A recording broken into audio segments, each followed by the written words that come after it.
What's up YouTube, CRX1425 here. So today I straight piped an SSR 125.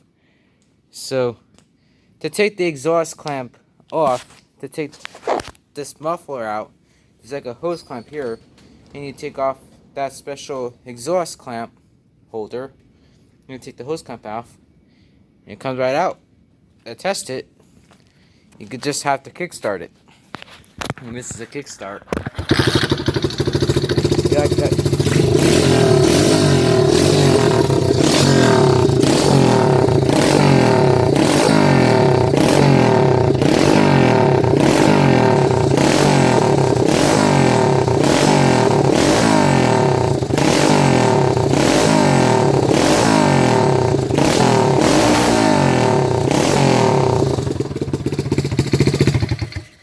Yeah, that was pretty much it.